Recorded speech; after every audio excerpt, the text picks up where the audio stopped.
വയനാട്ടിൽ നിക്ഷിപ്ത വനഭൂമി എന്ന് കാണിച്ച് വനംവകുപ്പ് പിടിച്ചെടുത്ത ഭൂമിക്കായി കാഞ്ഞിരത്തിനാൽ കുടുംബം നടത്തുന്ന പോരാട്ടത്തിൽ വഴിത്തിരിവ്. ജില്ലാ collector DR Meghashree land revenue commissioner മുഖേന റവന്യൂ പ്രിൻസിപ്പൽ സെക്രട്ടറിക്ക് അയച്ച പുതുക്കിയ റിപ്പോർട്ടിൽ പ്രതീക്ഷയർപ്പിക്കുകയാണ് കുടുംബം. ഭൂമിക്കായി 10 വർഷത്തോളമായി കാഞ്ഞിരത്തിനാൽ ജെയിംസ് കളക്ടറേറ്റിന് മുന്നിൽ സത്യഗ്രഹ സമരത്തിലാണ്. കളക്ടറുടെ പുതിയ റിപ്പോർട്ടിൽ നീതി ലഭിക്കുമെന്ന പ്രതീക്ഷയിലാണ് കാഞ്ഞിരത്തിനാൽ കുടുംബം. വനംവകുപ്പ് അന്യായമായി പിടിച്ചെടുത്ത ഭൂമിയുടെ അവകാശത്തിനായി കാഞ്ഞിരത്തിനാൽ കുടുംബം 4 പതിറ്റാണ്ടായി നിയമ പോരാട്ടത്തിലാണ്.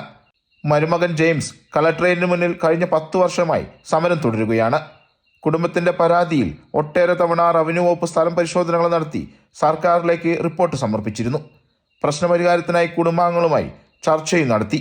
ഇതിന്റെ തുടർച്ചയായാണ് കളക്ടറുടെ പുതിയ റിപ്പോർട്ട്.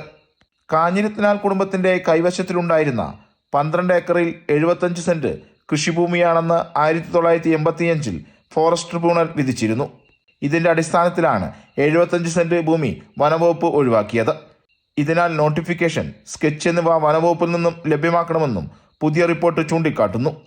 നോട്ടിഫിക്കേഷനും സ്കെച്ചും റവന്യൂ പ്രിൻസിപ്പൽ സെക്രട്ടറി ആവശ്യപ്പെട്ടാൽ വനംവകുപ്പ് ഹാജരാക്കുകയും ചെയ്താൽ കാഞ്ഞിരത്തിനാൽ ഭൂമി പ്രശ്നത്തിൽ നിർണായകമാകും. മുഖ്യമന്ത്രിയുടെ നിർദ്ദേശപ്രകാരം നേരത്തെ കാഞ്ഞിരത്തിനാൽ കുടുംബാംഗങ്ങളെ കളക്ടർ DR മേഘശ്രീ നേരിൽ കാണുകയും റവന്യൂ പ്രിൻസിപ്പൽ സെക്രട്ടറിക്ക് അയച്ച കത്തിൽ ഭൂമി പ്രശ്നത്തിൽ അടിയന്തര ജുഡീഷ്യൽ അന്വേഷണം ശുപാർശയും ചെയ്തിരുന്നു. എന്നാൽ ഇക്കാര്യത്തിൽ സർക്കാർ തീരുമാനമെടുത്തിട്ടില്ല. അമൃത ന്യൂസ്, വയനാട്.